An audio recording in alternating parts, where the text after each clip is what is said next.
Hello everyone, welcome back to Kavi's Academy. In this video, I will going to discuss DU Entrance Exam MSc Zoology 2019 paper solution. Okay, तो यहाँ पे आपके DU entrance exam NTA ने conduct कराया था, तो उसके अंदर आपके टोटल 100 क्वेश्चंस आते हैं. ओके, तो जो 2019 का जो पेपर है उसके अंदर मैंने 60 क्वेश्चंस को सॉल्व करवा दिए. तो उन वीडियो की लिंक आपको डिस्क्रिप्शन में मिल जाएगा. ओके, नाउ अगर आपने मेरे चैनल को सब्सक्राइब नहीं किया है तो प्लीज़ सब्सक्राइब कर देना.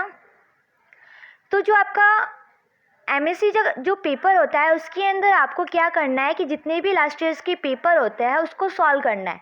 ऐसे नहीं कि क्वेश्चंस देखा और आंसर देख लिया, नहीं, आपको उसको डिटेल में क्वेश्चंस को सॉल्व करना है. बिकॉज आप लास्ट ईयर के पेपर की बेसिस पे ही आपको पता चलेगा कि कौन सा टॉपिक इम्पॉर्टेंट है, क्योंकि जो DU का जो एंट्रेंस एग्ज़ाम का जो सिलेबस है वो आपकी साइट पे मेंशन नहीं कर रखा है. ओके, तो इसी के साथ स्टार्ट करते हैं. First question, frog oocyte do not swell in hypotonic solution. अगर फ्रॉग की oocyte को अगर मैंने हाइपोटोनिक सॉल्यूशन में डाल दिया फिर भी स्वेल नहीं हो रही है. The most plausible explanation for this is in the absence of. Okay, तो यहाँ पे ऐसा क्या एब्सेंस है जिसकी वजह से ये उसकी सेल स्वेल नहीं हो पा रही है. तो फर्स्ट ऑफ ऑल आपको ये पता होना चाहिए what is the mean by the hypertonic solution and what is the mean by the hypotonic solution. Okay, firstly the hypertonic, hyper means more. Okay, means यहाँ पे जो आपकी जो सेल है उसको अगर मैंने हाइपरटोनिक सॉल्यूशन में डाला तो यहाँ पे जो बाहर सेल के आउटसाइड में जो सॉल्यूट की कंसंट्रेशन है वो आपकी ज़्यादा है. ओके, हाइपर का मीन्स है यहाँ पे सॉल्यूट की कंसंट्रेशन ज़्यादा है, तो यहाँ पे जो सॉल्वेंट की कंसंट्रेशन है वो आपकी कम है. अगर सॉल्वेंट की कंसंट्रेशन कम है तो वो आपकी सेल के अंदर मूव नहीं करेगा. ओके, मीन्स ये जो सेल के अंदर जो मटेरियल्स है, सेल के अंदर जो सॉल्वेंट वो बाहर आएंगे तो जो आपकी जो सेल है वो श्रिंक हो जाएगी. ओके, फिर हम बात करते हैं हाइपोटोनिक. तो जो हाइपोटोनिक सॉल्यूशन होता है उसके अंदर क्या होता है कि जो आपकी जो सेल है वहाँ पे सेल के आउटसाइड जो सॉल्यूट की कंसंट्रेशन है वो कम है. सॉल्यूट की कंसंट्रेशन कम है मीन्स यहाँ पे सॉल्वेंट की कंसंट्रेशन ज़्यादा है. जब सॉल्वेंट की कंसंट्रेशन ज़्यादा है, सॉल्वेंट आपका वाटर समझ लो. ओके, सॉल्वेंट ज़्यादा है तो वो क्या करेगा, आपकी सेल के अंदर मूव करने की ट्राई करेगा. जब वो मूव करता है तो आपकी जो सेल होती है वो स्वेल हो जाती है. स्वेल होने के साथ वो बर्स्ट भी हो सकती है. ओके, एनिमल सेल तो बर्स्ट हो जाती है. तो यहाँ पे आपको पूछा गया है कि हाइपोटोनिक होने के बावजूद भी यहाँ पे ये सेल स्वेल नहीं हो पाई, इसके पीछे रीज़न क्या है. तो जब भी कोई सेल के अंदर कोई भी मूवमेंट करता है, ओके, तो एक चैम्बर के थ्रू करता है. ओके, तो यहाँ पे वाटर अंदर आ रहा है मीन्स यहाँ पे एक एक्वापोरिन चैम्बर्स होगा, उसके थ्रू यहाँ पे सॉल्वेंट एंटर करेगा. तो जो एक्वापोरिन्स होता है वहाँ पे आपका वो एब्सेंट होगा, तभी तो वो सेल के अंदर जो सॉल्वेंट एंटर नहीं कर पा रहा और सेल जो है स्वेल नहीं हो पा रही है. So option number fourth is correct, sorry third is correct. Now choose the incorrect statement. तो यहाँ पे आपको इनकरेक्ट स्टेटमेंट को चूज़ करना है. Now ecosystem energy budget depend on primary productivity. Okay, तो यहाँ पे आपका क्या होता है कि जो प्राइमरी प्रोडक्टिविटी होती है वो आपका जो एनर्जी जो बजट होता है वो आपका प्राइमरी प्रोडक्टिविटी पे डिपेंड करता है. ओके, नाउ तो ये भी आपका ऑप्शन सही है. Now second is the rate data book compile data on the extend species. Okay, तो जो आपका जो रेड डेटा बुक होता है उसके अंदर क्या होता है कि जितनी भी थ्रेटेंड स्पीसीज आती है उसकी रिकॉर्ड्स होते हैं. ओके, नॉट ओनली एक्सटेंड, जितनी भी थ्रेटेंड स्पीसीज आती है, जो इन डेंजर में आने वाली रेयर है, जितनी भी थ्रेटेंड स्पीसीज है उसका रिकॉर्ड होता है. ओके, तो यहाँ पे जो ऑप्शन नंबर सेकंड है वो आपका होता है incorrect. Okay, now third is the pond ecosystem. A narrow vertical zone of the rapid temperature change is called thermocline. Yes. Okay, now the coral reef constituent the most diverse and the productive biomass on the earth. जो आपकी जो coral reef होती है वहाँ उसकी जो productivity होती है वो बहुत हाई होती है. सो ये भी ऑप्शन आपका करेक्ट होता है. Okay, so option number second is incorrect. तो यहाँ पे इनकरेक्ट स्टेटमेंट पूछा गया है तो आपका ऑप्शन नंबर सेकंड राइट होता है. Okay, now in Robertsonian translocations fusion occur at, तो सबसे पहले आपको पता होना चाहिए ट्रांसलोकेशन क्या होता है। तो क्रोमोसोम जब ये आपस में मीन्स चेंज होता है ना क्रोमेटिड का जो सेगमेंट, तो इसको बोलते हैं हम ट्रांसलोकेशंस। ओके, मीन्स सपोज ये क्रोमोसोम है तो ये मूवमेंट करके यहाँ पे आ जाता है। ओके, ट्रांसलोकेट हो गया, तो ऐस कंडीशन में हम बोलते हैं ट्रांसलोकेशन। तो यहाँ पे जो रॉबर्टसोनियन ट्रांसलोकेशंस, यहाँ ये आपका क्रोमोसोमल एबनॉर्मलिटीज़ है। मीन्स यहाँ पे क्या होता है कि जो क्रोमोसोम होता है एक अलग अलग डिफरेंट टाइप के होते हैं। ओके, तो ये जो क्रोमोसोम होता है एक एक्रोसेंट्रिक मीन्स यहाँ पे एक क्रोमेटिड आपका स्मॉल है और दूसरा आपका लार्ज है। ओके, तो यहाँ पे क्या होता है, सपोज आप देखो कि यहाँ पे दो एक्रोसेंट्रिक क्रोमोसोम प्रेजेंट है। ओके, तो यहाँ पे ट्रांसलोकेशन हो रहा है, तो इस कंडीशन में क्या होता है कि ये क्रोमोसोम और ये दोनों के जो लार्ज क्रोमोसोम्स जो सेगमेंट है वो मूवमेंट कर लेते हैं। ओके, तो इस कंडीशन में क्या होता है कि ये दोनों क्रोमेटिड से सेंट्रोमियर से फ्यूज़न यहाँ पे सेंट्रोमियर से होता है। ओके, तो यहाँ पे ये चीज़ पूछी गई है कि फ्यूज़न अकर एट, तो कहाँ से होता है fusion occur at this centromeres. Okay, now second, next is the melting temperature of the double standard DNA increase with. तो जो आपका जो टीएम वैल्यू होती है, मीन्स टीएम आपका कोई भी सॉलिड से अगर लिक्विड में चेंज हो रहा है तो यहाँ पे आपका टीएम मेल्टिंग पॉइंट कैलकुलेट करते हैं। तो जो आपका टीएम होता है, टीएम की वैल्यू इंक्रीज होती है जब अनसैचुरेटेड ज़्यादा होगा। ओके, जब अनसैचुरेटेड ज़्यादा होगा तो आपकी टीएम की वैल्यू भी ज़्यादा होगी। ओके, तो जो आपका अनसैचुरेटेड होता है तो डीएनए की जो न्यूक्लियोटाइड होता है, लाइक ए आपका बाइंड होता है टी से डबल बॉन्ड से और जी आपका बाइंड होता है ट्रिपल बॉन्ड से। मीन्स यहाँ पे मोर अनसैचुरेटेड कौन है, ये आपका जीसी। ओके, तो जीसी की अनसैचुरेटेड इंक्रीज हो रही है विथ टीएम के साथ। तो यहाँ पे जो आपका आंसर है, the melting temperature of the double standard DNA increase, TM increase with increase the number of guanine and cytosine space, GC base अगर आपका इंक्रीज हो रहा है। ओके, सो आपका ये फर्स्ट ऑप्शन करेक्ट होता है। Now which of the following immune cells molecules are most effective in destroying intercellular pathogen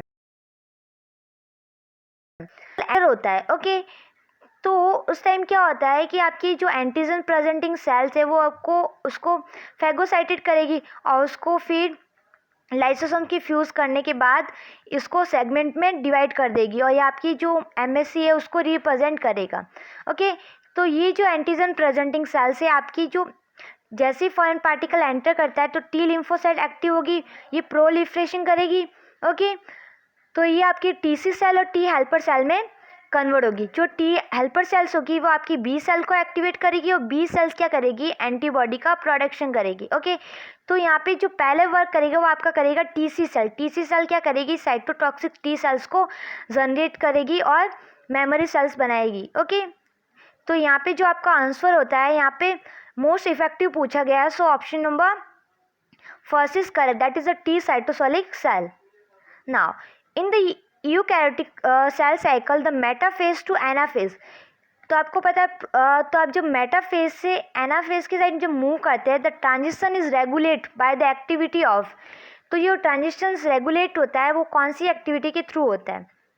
तो आपको पता होना चाहिए कि एनाफेज का जो फंक्शन क्या होता है कि आपका एनाफेज का फंक्शन क्या होता है कि ये जो आपका क्रोमोसोम है तो जो दोनों क्रोमेटिड है उसको सेपरेट आउट करना ना, डिफरेंट पोल में मूवमेंट कराना।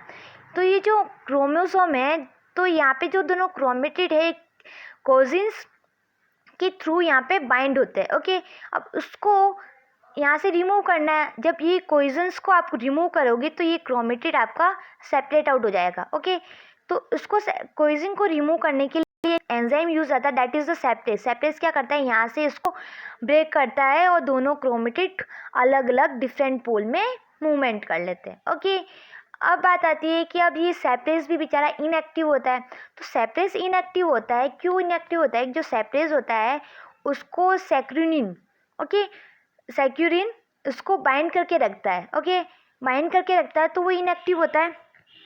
अब हमें क्या करना है, इस सैक्यूरिन को अलग करना है। तो यहाँ पे यूबिक्यूटिल एक्टिविटी होगी, तो ये यूबिक्यूटिल एक्टिविटी आपकी एपीसी के थ्रू होगी, ओके। तो यहाँ पे क्या करेगा, ये इसको एक्टिव करेगा, ये सैक्यूरिन अलग हो जाएगा। सैक्यूरिन जैसे ही अलग हुआ तो आपका सेपरेज एक्टिव होगा, सेपरेज आके आपका क्रोमेटिड को अलग कर देगा, ओके। नाउ तो ये जो आपका anaphase promoting complex oblique C, तो ये जो होता है ये आपका एक जीन रेगुलेट करता है आपका मेटाफेज से anaphase.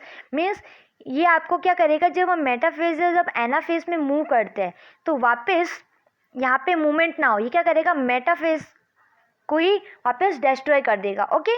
Now so option number 4 is correct. Most animals are tree dweller in a, तो यहाँ पे जो ट्रॉपिकल रेन फॉरेस्ट में एनिमल्स होते हैं वो होते हैं, okay. So option number 2 is correct. Now match the following tumour cell origin with cancer type, तो यहाँ पे अलग अलग टाइप के कैंसर्स दे रखे हैं और यहाँ पे आपका ऑरिजन दे रखा है। तो फर्स्ट आता है आपका कार्सिनोमा, तो कार्सिनोमा कैंसर्स होता है आपका, ओके। तो ये आपकी जो भी एपिथेलियल सेल्स होती है उसके थ्रू होता है, ओके। तो ये आपका कार्सिनोमा सेल्स होता है, ये आपका वेट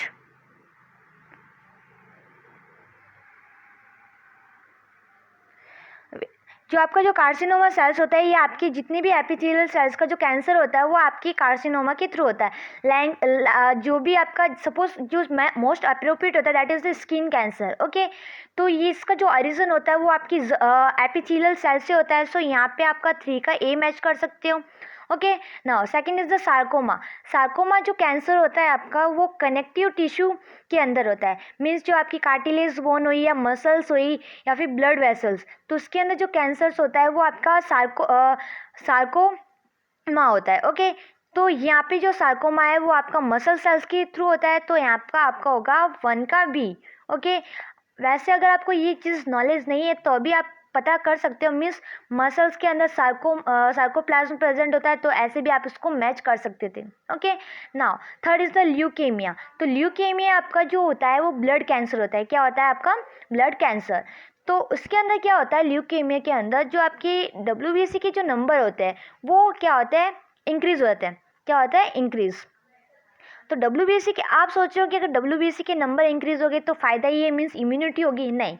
तो यहाँ पे जो WBC के नंबर है वो इंक्रीज हो रहे हो, ये जो WBC है वो फंक्शनलेस है, मीन्स कोई काम की नहीं है, ओके। तो WBC के नंबर ज़्यादा, तो उसकी वजह से क्या होता है, आपकी RBC और आपकी जो प्लेटलेट्स है उसको स्पेस नहीं मिल पाता है, तो उनके नंबर क्या होते हैं, डिक्रीज हो जाते हैं, ओके। तो जो आपका ये जो कैंसर है आपका ये ब्लड कैंसर के थ्रू होता है, तो यहाँ पे आपका होता है, ये आपका होता है blood cancer leukaemia, okay. Now fourth is the teratocarcinoma. तो ये आपकी जो जर्म सेल्स होती है उसको जब डी डिफरेंशिएट जब करते हैं तब ये कैंसर प्रोड्यूस हो जाता है, तो आपका इसका ये हो गया, ओके। तो सेकंड का आपका फर्स्ट का क्या था, फर्स्ट का था आपका बी, तो फर्स्ट का था आपका बी, ओके। सेकंड का था आपका डी एंड थर्ड का था आपका ए एंड द फोर्थ का आपका था सी। सो ऑप्शन नंबर ये आपका करेक्ट होता है, okay. Now maximum diversity can be seen. तो यहाँ पे जो आपका ट्रॉपिकल रेन फॉरेस्ट होता है वहाँ पे आपको सबसे ज़्यादा डाइवर्सिटी मिलेगी। फिर आपका तो यहाँ पे आपको सीक्वेंस पता होनी चाहिए कि कहाँ पे डाइवर्सिटी ज़्यादा है और कहाँ पे आपकी कम, okay. Now next, what is the unit of the molar extinction coefficient. तो ये जो आपका क्वेश्चन है ये आपका पूछा गया है BL लैबोरेटरी। तो आपको अगर उसका बेसिक नॉलेज है तो आप ये क्वेश्चंस कर पाओगे। इसको आपको इस टाइप में उसको डिनोट करते हैं, ओके। नाउ तो फर्स्ट चीज़ आती है, तो ये इसकी यूनिट को कैसे कैलकुलेट करेंगे। तो जो आपका BL लैबोरेटरी क्या बोलता है कि अगर कोई सॉल्यूशन है उसके अंदर अगर मैं लाइट पास कराऊँ तो उसका पाथ क्या है लाइट का, लाइट एब्जॉर्ब हो रही है। पहले तो चीज़ ये सोल्यूशन में लाइट एब्जॉर्ब हो रही है, वो किस पे डिपेंड करती है, वो आपकी एब्जॉर्प्शन ऑफ लाइट डिपेंड करेगी आपकी कि यहाँ पे सॉल्यूशन की, यहाँ पे प्रोडक्ट की कंसंट्रेशन क्या है। ओके, प्रोडक्ट कंसंट्रेशन को आपको सी से डिनोट करेंगे और उसकी पाथ लेंथ क्या है उसको एल से डिनोट करेंगे। ओके, जब ये प्रोपोर्शनल में रिमूव करूँगी तो ये आपका ये कॉफिशेंट लगेगा। ओके, मीन्स ये आपका मोलर एक्सटेंशन कॉफिशेंट यूज़ आएगा। नाउ तो मोलर एक्सटेंशन कॉफिशेंट है, उसको उसकी यूनिट निकालनी है, तो उसको कैसे निकालेंगे हम। तो ये जो है, तो इन दोनों यूनिट को सामने रख दूंगी। ओके, तो मैं ऐसे लिख सकती हूँ ए अपॉन सी एल। ए क्या है आपका एब्जॉर्प्शन। ओके, तो एब्जॉर्प्शन है, तो एब्जॉर्प्शन को आपको एल से डिनोट किया गया है। ओके, सी क्या है आपका कंसंट्रेशन, तो कंसंट्रेशन को कैसे डिनोट करते हैं हम, मोल अपॉन एल। ओके, तो एल आपका आ जाएगा यहाँ पे ऊपर। ओके, मीन्स यहाँ नीचे तो एल ऊपर आ जाएगा, और ये जो एल है पाथ लेंथ उसको मैं डिनोट करूँगी सेंटीमीटर। ओके, तो कैसे होगा देख के, E is equal to A upon C L. तो जो सी होता है आपका, C is equal to molarity upon L. Okay, now length को हम कैलकुलेट करते हैं सी एम, तो सबकी वैल्यू को पुट करना है आपको। जब ये मैं आपको मोल सेंटीमीटर, ये जो एल है मोल के नीचे वो चल जाएगा ऊपर, तो एल, तो यहाँ पे आपको जब यूनिट बनाओगे तो एल मोल -1 सी -1। ओके, ऐसे लिखोगे। सो आपका ऑप्शन नंबर ये 4 और कोई फर्क नहीं पड़ेगा। Okay, now what is the function of lag z gene of PUC18 vector among the following। Okay, तो जो आपका जो जीन होता है इसके अंदर अलग अलग टाइप के जीन होते हैं ZYA।